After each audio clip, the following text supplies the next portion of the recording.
Cosmic Conversations. And guess who I'm with today? Yes, it's Karen Dahlman! Hi, everybody. It's so good to be back. Nice to see you guys. Hey, the women of Ouija! Hey, Marla, how are you? Hey, Karen. Okay, so we are having so much fun today because Karen just interviewed me for her show. Yes, Karen has her own show now. I do. Come join me. It's been a few months since we stopped doing the Women of Ouija videos for a while because we talked about so many subjects, so we gave it a little rest, and Karen's been off doing some amazing adventures. And but we'll be doing reunion shows. I'm sure we'll be doing a Halloween one and some fun things. But Karen, tell us about this new show. I love your YouTube show. You've had some amazing guests, and you're just doing some amazing stuff. So tell us a little bit about that and what it's called. Well, thank you so much. That's definitely a compliment. You've been doing much longer than I have, and so I appreciate that. And thank you. Yeah, thank you for watching. We subscribe to each other's channels, so we get to see each other's shows. Yeah. Well, it's called Creative Visions TV, and it's Beyond the Board. So I still talk about my work with the spirit guides using the Ouija board, my favorite tool of all times. But I've been channeling, more direct voice channeling. They've been coming to me more inspiration and information in my dreams and meditations, as well as just through my walks. I do this daily walk thing called walking and talking, and that's when the guides come through. And I've talked about it before. I even speak out loud. So I've been doing that more, and I've been bringing on some really interesting people. A lot of people are talking about how to work with the unseen realms in their own unique way, and how they, whether it's maybe through tarot cards, whether it's through Reiki, whether it's through crystals, whether it's through whatever tool technique. And I still have people on there talking about the Ouija board and its connections, its roots. Collectors come on. But it's all really about how they're navigating, working with these energies, or how they're even just trying to work with these energies. So I have some interesting guests. People have started recommending people, and I always welcome that. Yeah. And it was so cool because Marla and I think we hadn't done a show since, was it April or March? Something was our last show, I think it was? Yeah, because my show started right after that. And they started asking for Marla back. So I thought that was wonderful. Yeah, because we've got a really we did great 67 videos together. Our videos were so much fun, and we have a great synergy, so, you know, I can't blame them.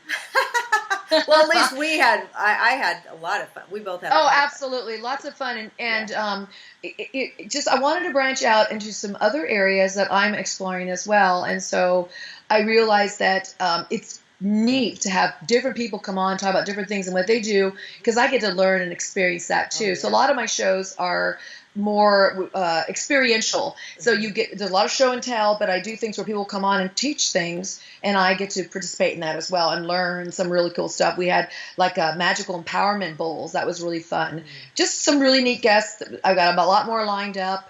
And it's just been a blast. I'm enjoying it. It's been. And what I love too, sometimes my guests will offer me a free reading because, you know, for having them on the show. So that's always fun too, or getting to, you know, experience some of these different intuitive people and psychics and angel readers and all of that, their work, which has been a lot of fun for me too. Yeah, it's fun to network and meet other people of like mind, like hearts. That's always a fun thing to do, and then learn something new. And so I'm really enjoying that format. And have you noticed there's more and more and more people into this stuff? I mean, it's like never end. I'm like, I find another video with somebody else, or somebody on Facebook, or somebody on this podcast. And it's fantastic. It's just growing how people are opening up. It's growing because we're waking up. We're awakening. We've always been able to do this, but we just didn't think we could. And now we're accessing this part within ourselves. And really, you know, this time right now is really an incredible, auspicious time. We're filming this, we're recording this during the time between the two eclipses in August of 2017.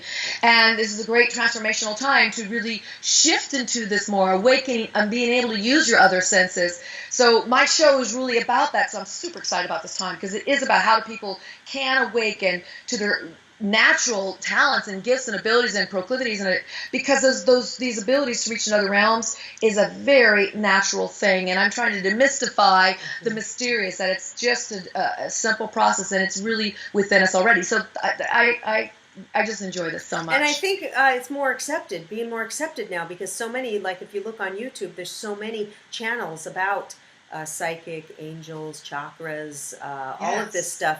And here we are, adults, talking about all this. Sometimes when I first start talking, oh, I channel an angel, I think, oh, are they going to think I'm nuts or weird, or here's this businesswoman talking about this. But nobody's really made fun of it yet. It's like people are like, wow, how cool, so most people are very open to it.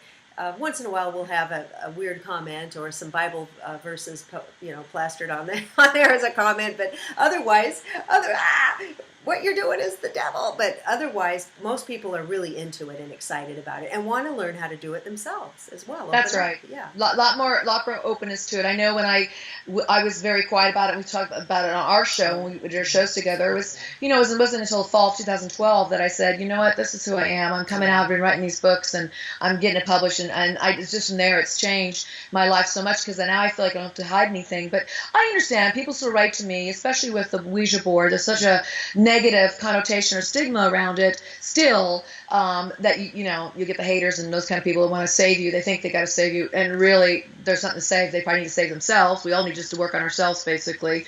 But I was afraid for those reasons, in a sense, to come out and say anything. I thought it would ruin me in my other career I do, the wireless world, and it didn't. And I said to myself, if it does, then I'm not supposed to be there. So that's a hard thing for people to say. I did that, and I've been much more rewarded by coming out and doing this. And then the people I meet, Marla's one of them. I met so many wonderful people just from coming out and sharing who I am and what I really do.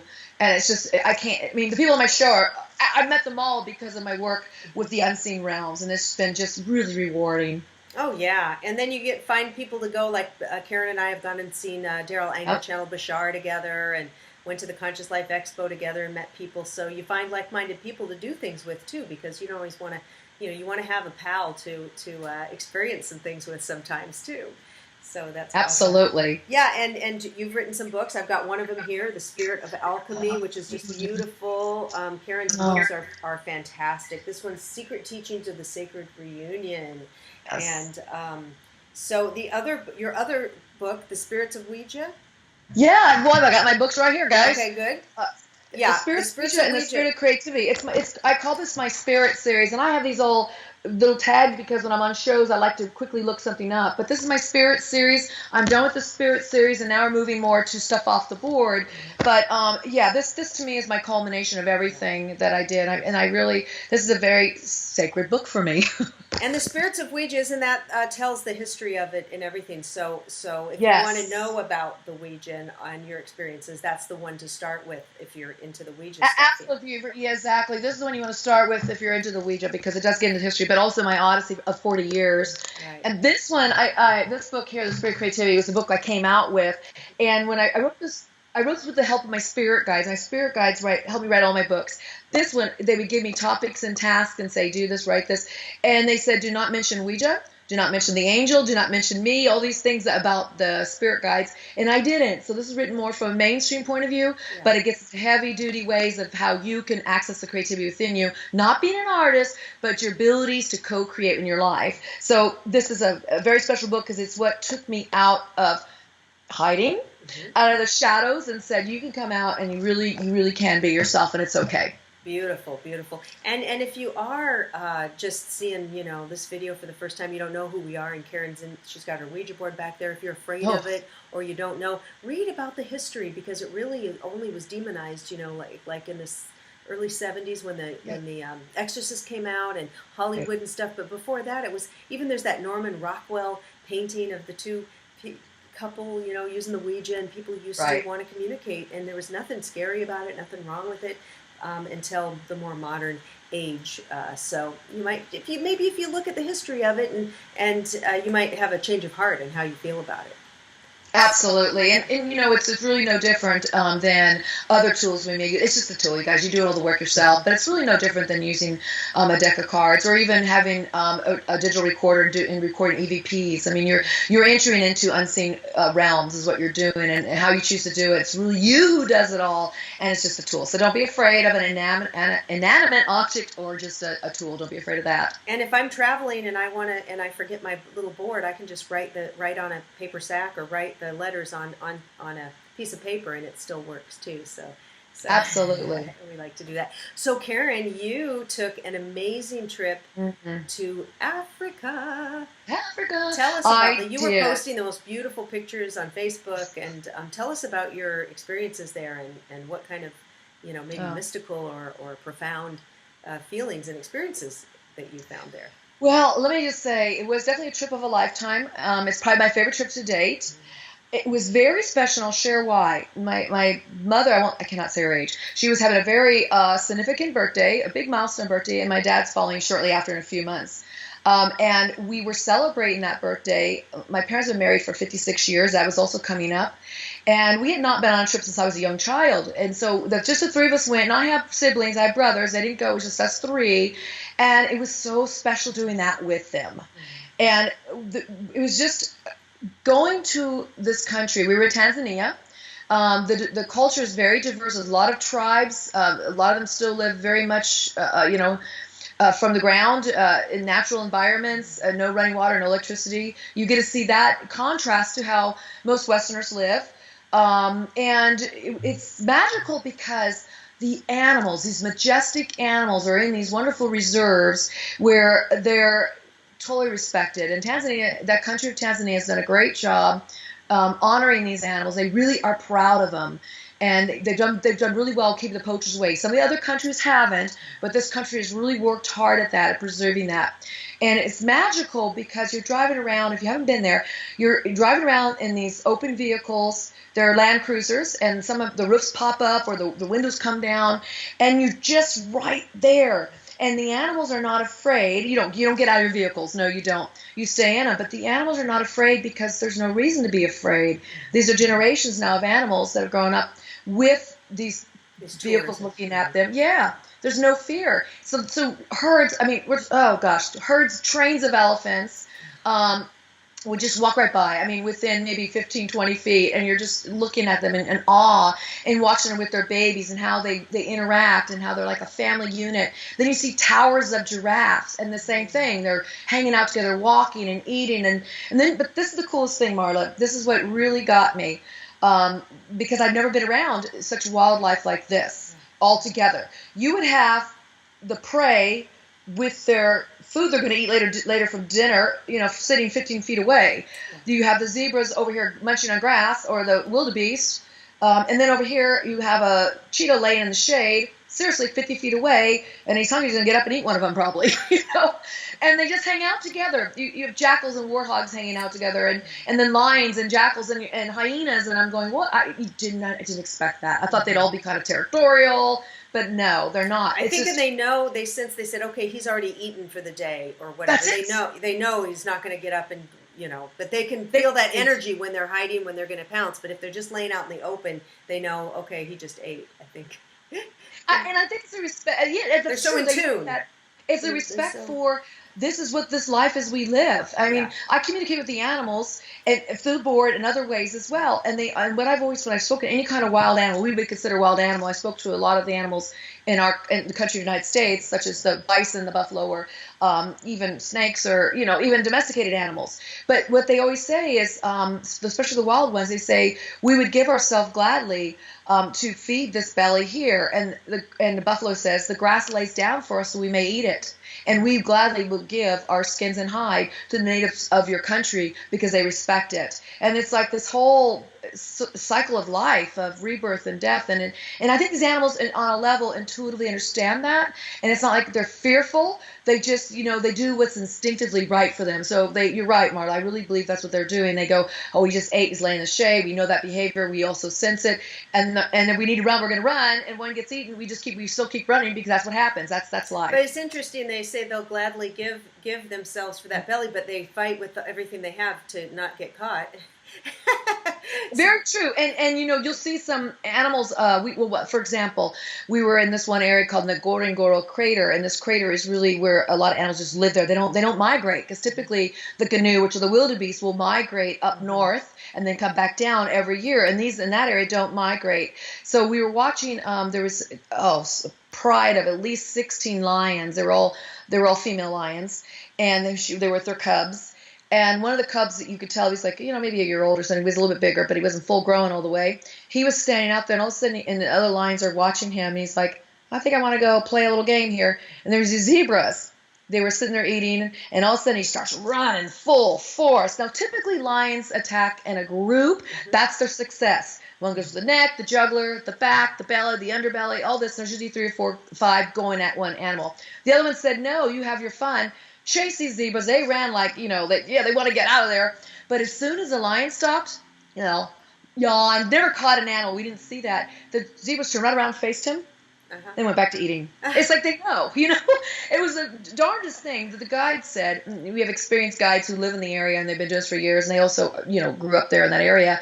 They said the reason why the other animals didn't join in, it was more like a game for that one younger animal, the lion, to practice just running. Oh. And yeah, because if they all were really hungry, they all would have ganged up together. Is how they work. They work as a unit. Yeah, for me, I just love animals so much. I'm a vegan. Like, I can't even stand it. I like if they have those wildlife shows and they show a lion taken down. I can't. I have to close my eyes, and it's hard. It's like, hard. What are you doing? It's just nature. I said I can't watch it. I can't accept it. I can't handle it. So.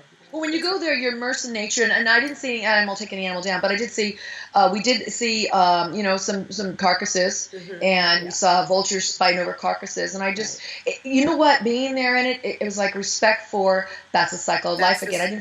You don't feel so removed, although we are removed, but I didn't feel so removed spiritually and psychically. I felt really connected to these animals and being right up against them and with them, and yeah, it's just incredible. I'm working on a video, Marla. I think I told you, and it's been taking some time. I mean, literally, I took thousands and thousands of photos and videos because it was just crazy cool. That's all I can say.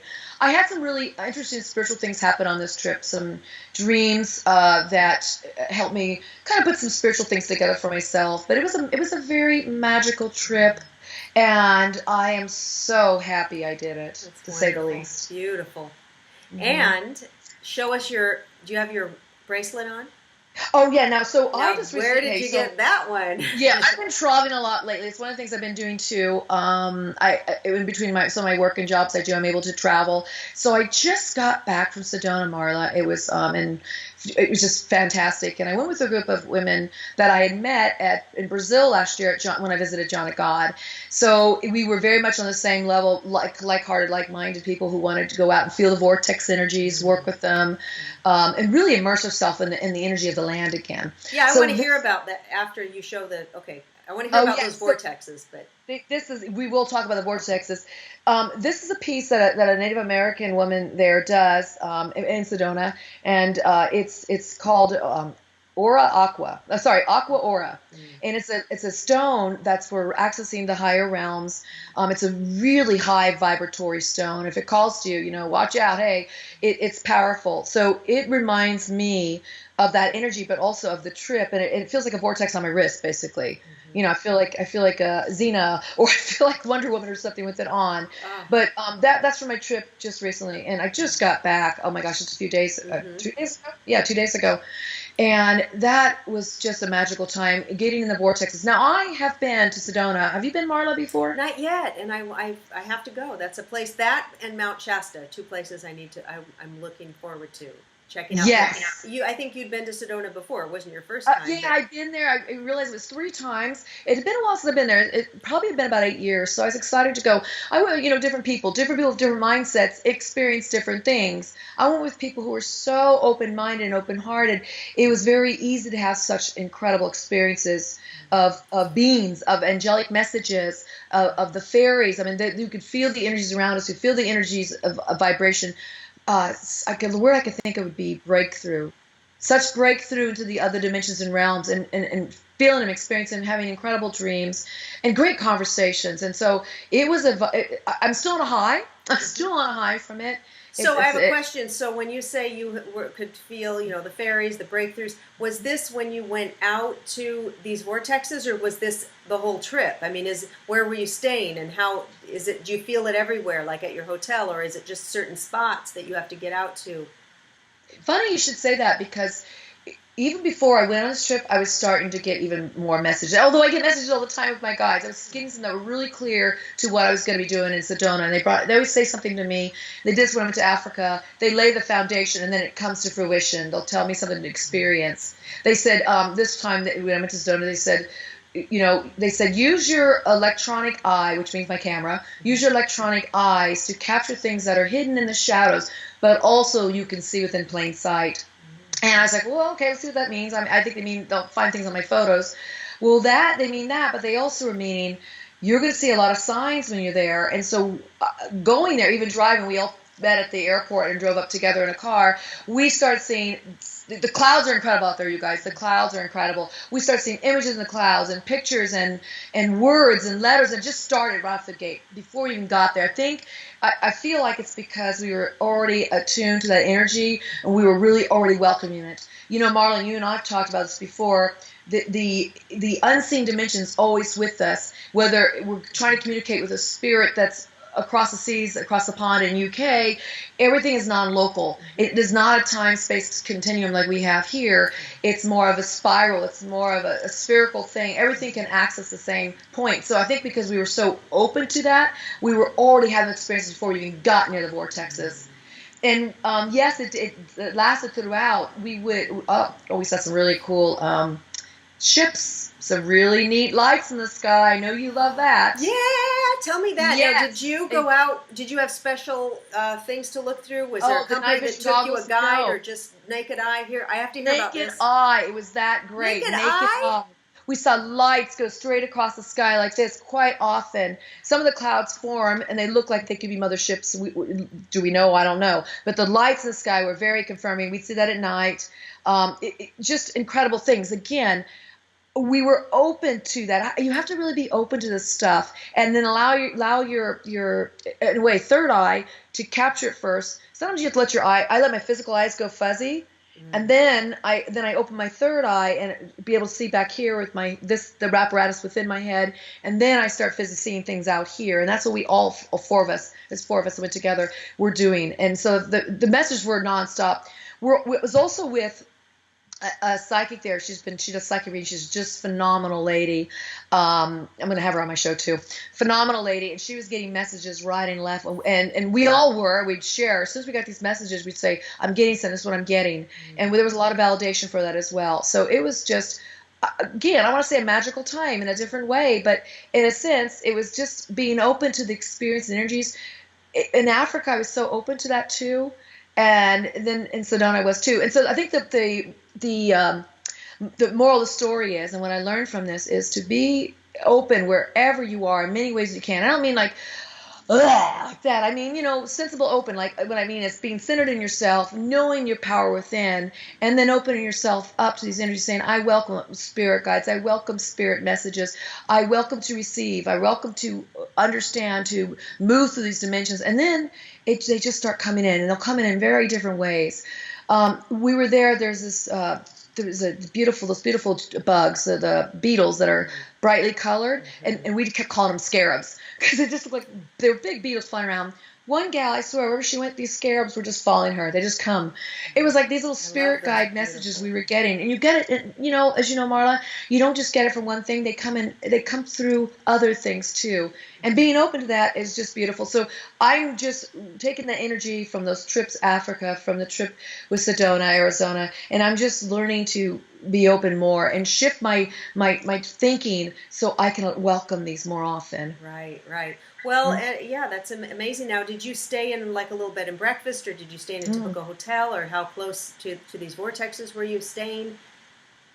We did like the VRBO, home away. So we were staying in somebody's house. Okay. And be an Airbnb. Like that? Like Airbnb, exactly. And we stayed in somebody's house. We did it that way, and we were right at the base of this vortex called the Woolly Mammoth, and it's right where the Chapel of the Cross is, that famous chapel, right? And then Chapel of the Cross is in Woolly Mammoth.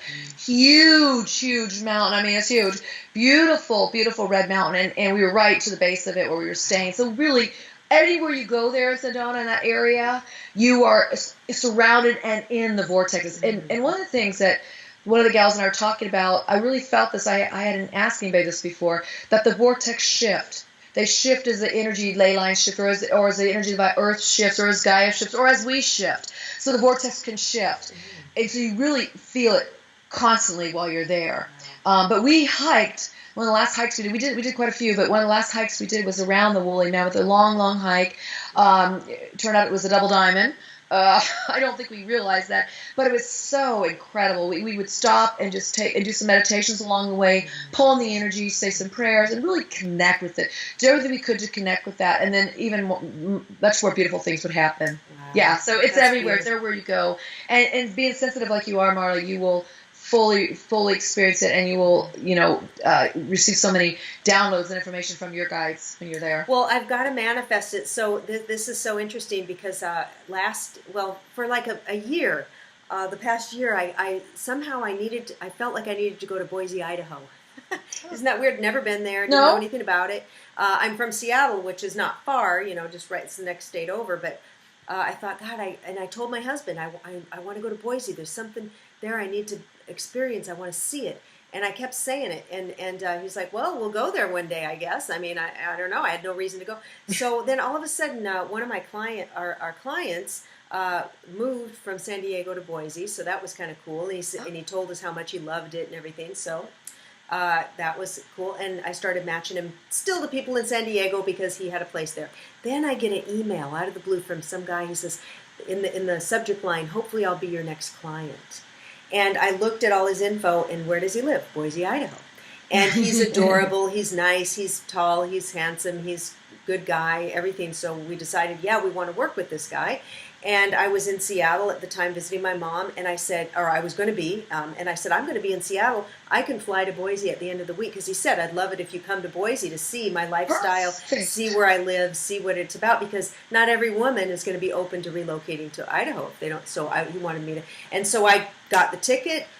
There I was. This was about a month ago. That's awesome. Spent 4 days in Boise. I mean, literally, just I manifested this. So I'm going to manifest Sedona. And I think you should, you've talked about it before, one of our good friends, Linda Deere, used to live there. She's in Phoenix now, but she lives in Sedona. Okay, right, yes, yeah. And they do their Facebook Lives a lot. I was just on last night on their Facebook Live watching her and Ray with their Universal they're great. Channel they also board. Work with the board, as we were talking about. But what you're talking about Idaho, I spent some time there, and I just fell in love with Coeur d'Alene. Oh, that's a place I'd like to see as well. I heard how beautiful. And I highly recommend. I know it's become a little touristy, and Sedona is too. Yeah. But you get outside of that. That's the part I'm making. You can really get, even in Sedona, you could get a touristy part. We pretty much bypassed that because another gal had been there several times before too. We just went right to the hiking, right to the outdoor stuff. We did that. We got right into that immediately, immersed ourselves in that. So same with Coeur d'Alene. It's just an incredible space. I felt such great energy there. Every place is magical, you guys. If you want to open yourself to that, it doesn't have to be a vortex. And the other thing is, too, is like I was saying earlier, you can access those vortexes right here, right now, in your home. Mm-hmm. I can do it right now in Southern California because I know that feeling, and this reminds me of it. Mm-hmm. But I don't necessarily need that reminder because I know what it feels like, and so I just access it. It's really what a vortex does for me. It helps you just open myself into a deeper space of reverence, of sanctity, of sacredness within myself, where really the universe exists. So it reminds you of that. It reminds you of your own inner beautiful world that's in there, where you can co-create the life you like. And that's what it brings up in me. Yeah, that's right. And it just opens us up to see new places. This year, me and hubby are going to Vienna, Budapest, and Bratislava. So that's isn't that this fall? You're going. That's this fall? coming in up next month, and we'll be in Budapest for his birthday.